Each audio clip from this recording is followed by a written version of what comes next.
1990년대 초 뉴욕 세계무역센터 내에 위치한 항만청 사무실. 손익계산서를 받아본 이 부장은 크게 놀라게 되는데, 부장님, 이번 달 손익계산서입니다. 거기에 올려놓고 가봐요. 네. 아니 잠깐만, 김 과장! 지금 재정적자가 이만저만이 아니에요. 특히 세계무역센터 이 건물이 아주 해물단지예요. 돈 들어오는 건 별로 없는데 나가는 돈은 왜 이렇게 많습니까? 이와 관련해서 아주 상세히 보고 좀 해보도록 해요.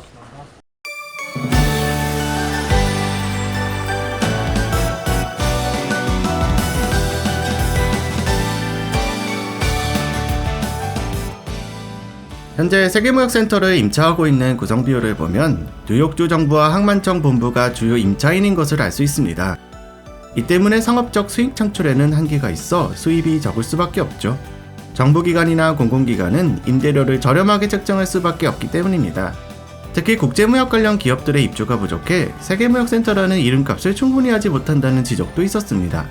또한 세계무역센터는 110층 규모의 초고층 건물이기 때문에 유지관리 비용이 매우 높습니다. 항만청이 공익 중심으로 운영하다 보니 임대료를 시세만큼 충분히 올리지 못하는 것도 부담으로 작용하고 있습니다. 게다가 1993년 폭탄 테러 이후 보안 강화 비용이 늘어나면서 재정적 부담이 더욱 가중되고 있습니다. 그렇구만. 역시 김 과장이야.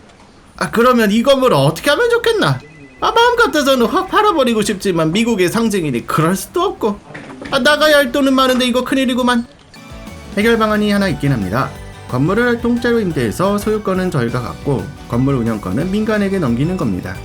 그렇게 하면 효율적으로 수익을 얻을 수 있을 뿐만 아니라 이 건물이 갖고 있는 상징성도 지킬 수 있습니다. 김 과장, 네, 당장 진행시켜. 세계를 대표하는 랜드마크의 숨겨진 이야기들. 오늘은 2001년 뉴욕의 구 세계무역센터입니다. 세계무역센터는 미니멀리즘과 인간 친화적 디자인을 결합한 현대 건축의 거장, 일본계 건축가 야마사키 미노루의 작품이었습니다. 군더더기 없이 간결한 쌍둥이 빌딩의 외관과 부지 한가운데 펼쳐진 광장은 그의 건축 철학을 잘 드러내는 상징적인 요소였죠. 지금은 흔해진 고층 빌딩의 스카이로비 시스템을 처음 도입한 건물 중 하나였으며, 마치 튜브처럼 내부 기둥이 아닌 외벽이 구조를 지탱해 넓고 자유로운 공간을 구현했던 건물이었습니다. 1973년 개장 이후 세계에서 가장 높은 건물이자 가장 유명한 쌍둥이 빌딩으로 자리 잡은 세계무역센터는 뉴욕을 넘어 미국 자본주의의 상징으로 불렸습니다. 매일 세계 각국에 수만 명이 오갔던 이곳은 단순히 오피스 빌딩을 넘어 금융, 무역, 국제교류의 중심지이자 뉴욕을 대표하는 스카이라인의 핵심이었죠. 그러나 2001년 9월 11일 아침 8시 46분 납치된 비행기가 세계무역센터의 1번 건물을 들이받으며 비극이 시작되었습니다. 피격 후 불과 2시간 만에 단지를 이루던 모든 건물이 무너져 내리며 약 3,000명의 희생자와 6,000명 이상의 부상자를 내 미국 역사상 가장 참혹한 사건으로 기록되었습니다. 세계무역센터는 흔히 쌍둥이 빌딩으로만 기억되지만 사실은 7개의 건물로 이루어진 복합 단지였습니다. 1번 건물은 7개 건물 중 가장 높은 110층 규모의 마천루로 꼭대기에 거대한 안테나가 설치되어 다른 쌍둥이 건물과 구분되었습니다.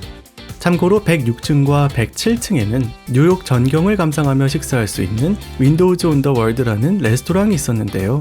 이곳은 2000년 기준 연매출이 3,700만 달러, 우리 돈으로 약 500억 원에 달해 미국 레스토랑 중 가장 높은 매출을 기록할 만큼 큰 인기를 끌었습니다. 이번 건물은 나머지 쌍둥이 빌딩으로 107층의 탑 오브 더 월드 전망대가 유명했습니다. 연평균 180만 명이 찾을 정도로 큰 사랑을 받았으며 영화 나홀로 집에 2에서 주인공 케빈이 뉴욕 전경을 바라보는 장면의 배경으로도 등장했습니다. 3번 건물은 늘어나는 관광 수요를 충족시키고자 1981년 개장한 호텔로 참사 당시에는 메리어트 호텔로 운영되었습니다.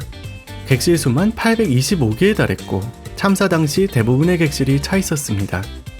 4번, 5번, 6번 건물은 뉴욕 도심의 대규모 사무공간을 공급하기 위해 지어진 저층 오피스 빌딩이었습니다. 마지막으로 7번 건물은 원래 계획에는 없었지만 이후 추가로 지어진 건물로 붉은색 화강암 외장재로 마감된 47층짜리 오피스 빌딩이었습니다. 쇼호스트 김과장, 쇼호스트 최대리입니다. 아마 아시는 분은 다 아실 거예요. 오늘 보여드릴 상품은 뉴욕의 세계무역센터입니다. 색깔은 그레이 블랙 컬러 준비되어 있고요. 여기 은은한 패턴 보이시죠? 정말 고급스러운 건물, 방송자산 최저가 가격. 지금 아니면 이 조건으로 만나보실 수 없으세요. 오늘 구성부터 먼저 말씀드릴게요. 호텔로 쓰고 있는 3번 건물과 미국 세관으로 쓰고 있는 6번 건물, 그리고 이미 임대 중인 7번 건물을 제외한 나머지 건물들이 그 대상입니다. 뉴욕의 랜드마크를 내 마음대로 지금 바로 전화주세요. 띠링띠링. 이후 진행된 입찰에서 보르나도와 실버스타인이 경쟁을 벌였고 1차 결과는 가장 높은 금액을 제시한 보르나도의 승리였습니다. 그러나 후속 조건 협상에서 보르나도와 항만청 간의 이견이 발생했고 이때 항만청의 요구를 적극 수용한 실버스타인이 판세를 뒤집게 됩니다. 사실 실버스타인은 이미 7번 세계무역센터 건물의 지상권을 확보한 경험이 있었고 이는 그에게 유리하게 작용했습니다. 결국 2001년 4월 26일 항만청은 실버스타인과 32억 달러 규모의 99년 임대계약을 체결했고 같은 해 7월 24일 서명식과 함께 열쇠가 전달되었습니다. 쉽게 말해 실버스타인은 세계무역센터에 99년짜리 전세로 들어간 셈이었고 원래대로라면 2100년까지 건물을 운영할 수 있는 권리를 가진 상황이었습니다. 그러나 계약 체결 후 불과 6주 만에 전례 없는 9.11 테러가 발생했습니다. 직접적인 피격을 받은 쌍둥이 빌딩은 물론 부진의 7개의 건물이 모두 붕괴되었죠. 계약상으로 실버스타인은 건물의 붕괴 여부와 관계없이 항만청에 임대료를 계속 지급해야 했습니다. 다시 말해 건물을 이용할 수 없는 상황임에도 불구하고 계약금 지급 의무는 그대로 남아있던 셈입니다. 다행히도 이 계약에는 화재, 붕괴, 자연재해, 테러까지 포함된 보험가입 의무가 포함되어 있었습니다. 1993년 발생한 폭탄 테러 경험이 이러한 조항에 영향을 준 것으로 알려져 있죠. 덕분에 9.11 테러 이후 실버스타인은 보험금 청구를 통해 손실을 상쇄할 수 있었습니다. 최종적으로 실버스타인은 계약 금액보다 더 많은 약 46억 달러의 보험금을 지급받게 되었고 일부 언론에서는 테러로 오히려 이익을 봤다는 비판이 나오기도 했습니다. 그러나 법적, 재정적 부담과 수년간 이어진 소송 과정을 고려하면 이러한 비판이 과연 적절한지는 논란의 여지가 있습니다. 그 이후 세계무역센터는 다시 지어지기 시작했습니다. 초기 계획 단계에서는 과거의 상징성을 살리기 위해 쌍둥이 빌딩을 그대로 재건하는 안도 검토되었죠. 하지만 최종적으로는 단일타워 중심의 새로운 세계무역센터 설계로 방향이 결정되었고 건물들이 하나씩 완성되기 시작했습니다.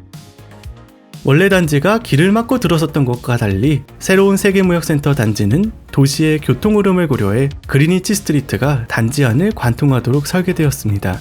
이렇게 설계됨으로써 단지는 도시 인프라와 자연스럽게 조화를 이루게 되었습니다.